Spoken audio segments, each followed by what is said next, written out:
Aleluya. A vosotros os llamo amigos, dice el Señor, porque todo lo que he oído a mi Padre os lo he dado a conocer. Aleluya. El Señor esté con ustedes. Y con tu espíritu. Lectura del Santo Evangelio según San Marcos. Gloria a ti, Señor. En aquel tiempo Jesús llamó a la gente y a sus discípulos y les dijo: el que quiera venirse conmigo, que se niegue a sí mismo, que cargue con su cruz y me siga. Mirad, el que quiera salvar su vida, la perderá, pero el que pierda su vida por mí y por el Evangelio, la salvará. Pues ¿de qué le sirve al hombre ganar el mundo entero, si arruina su vida? ¿O qué podrá dar uno para recobrarla? Quien se avergüence de mí y de mis palabras en esta generación descreída y malvada, también el Hijo del Hombre se avergonzará de él cuando venga con la gloria de su Padre entre los santos ángeles. Y añadió: os aseguro que algunos de los aquí presentes no morirán sin haber visto llegar el reino de Dios en toda su potencia. Palabra del Señor. Gloria a ti, Señor Jesús.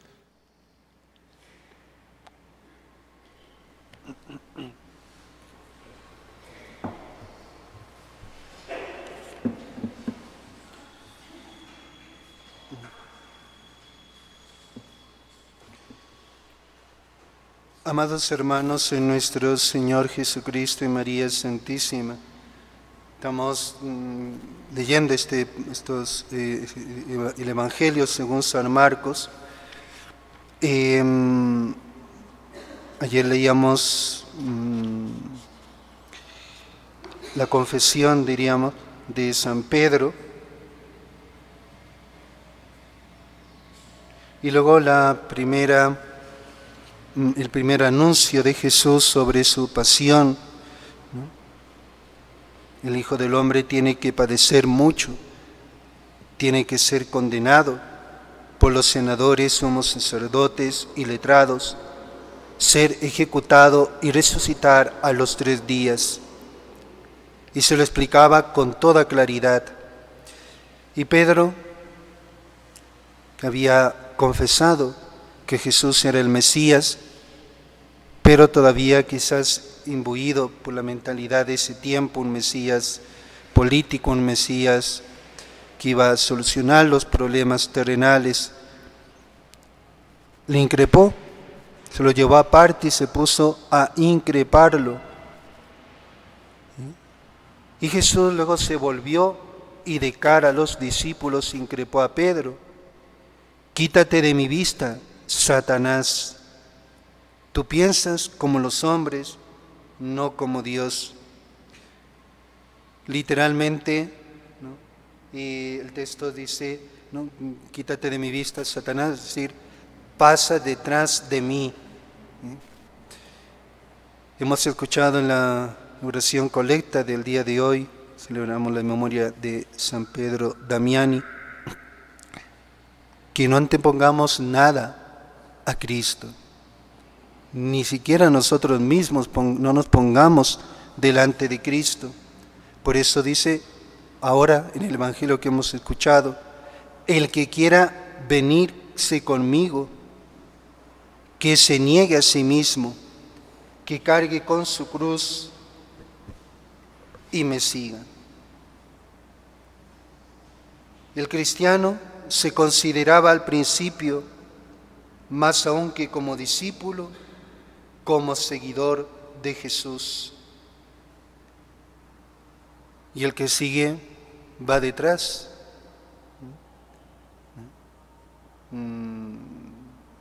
Lo vemos, por ejemplo, uno que va abriendo camino, pues los demás van detrás de él.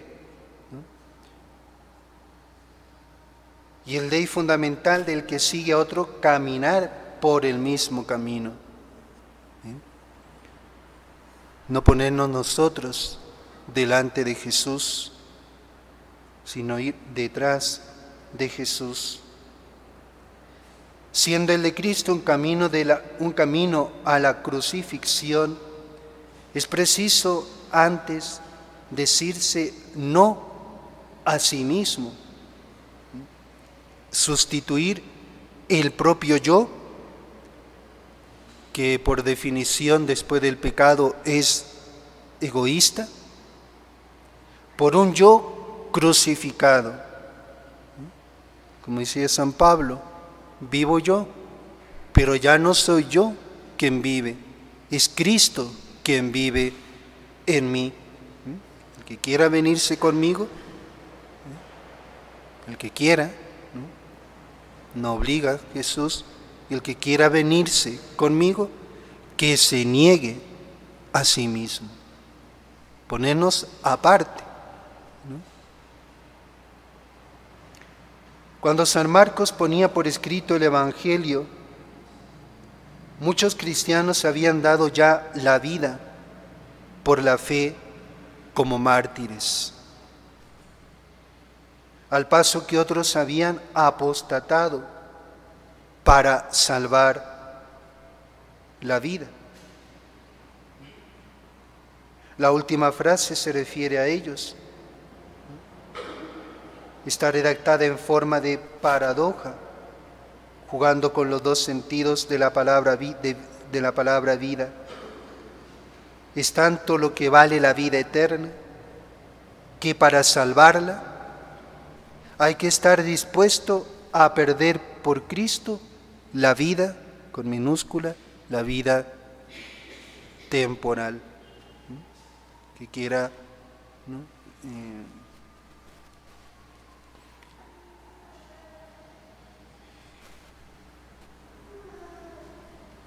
¿De qué le sirve? Mirad, el que quiera salvar su vida, la vida temporal, la perderá también la vida eterna. Pero el que pierda su vida por mí, por Jesús y por el Evangelio, la salvará. ¿De qué le sirve al hombre ganar el mundo entero? ¿De qué nos sirve el dinero, las cosas materiales, si arruina su vida? ¿Cuántos arruinan su vida por ganar el mundo entero? ¿O qué podrá dar uno para recobrarla? Y luego también estas palabras, ¿no? Quien se avergüence de mí y de mis palabras en esta generación descreída, falta de fe y malvada, u otra traducción, adúltera. Sabemos, esta expresión en la Sagrada Escritura significa infidelidad. El adúltero es el que es el infiel, ¿no? o la adúltera, ¿no? Infiel a su matrimonio. Pues para los profetas, sobre todo para el profeta Oseas, la infidelidad del pueblo de Israel para con Dios era un adulterio, ¿no?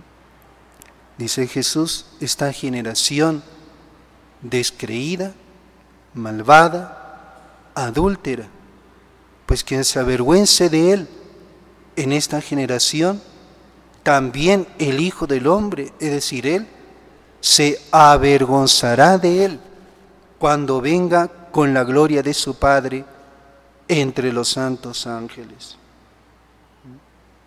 No nos avergoncemos, queridos hermanos, y esto, fíjense, por eso el Señor nos lo dice, ¿no? Mirad, el que quiera salvar su vida, la perderá, pero el que pierda su vida por mí y por el Evangelio, no avergonzándose de él, ¿no?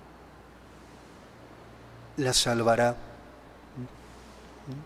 Y el no avergonzarnos de Cristo, de su Evangelio, en esta generación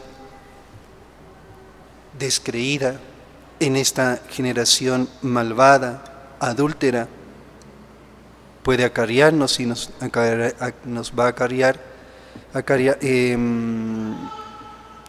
persecución, incluso el martirio. pero tenemos que estar firmes, ¿no? Como he dicho, San Marcos escribió cuando muchos cristianos daban la vida por el Evangelio, por Jesús, pero otros muchos apostataban, ¿no? Apostataban de Jesús, del Evangelio. Algunos, es cierto, al principio temían, tenían miedo, pero luego recobraron valor y se arrepintieron y dieron la vida, pero otros apostataron. Que nosotros pues nos mantengamos firmes, creyendo, viviendo nuestra fe y estemos dispuestos a dar nuestra vida por Jesús, por su Evangelio, que no nos avergoncemos de Él en este mundo descreído, como dice el Señor, en esta generación descreída. Precisamente esta generación, este mundo necesita esos signos de fe, esos signos de la presencia de Dios. Y esos signos somos nosotros. Somos nosotros los cristianos. Pidamos pues al Señor, a la Virgen Santísima, que nos dé esa valentía de proclamar nuestra fe, de no avergonzarnos de Jesús ni de su Evangelio.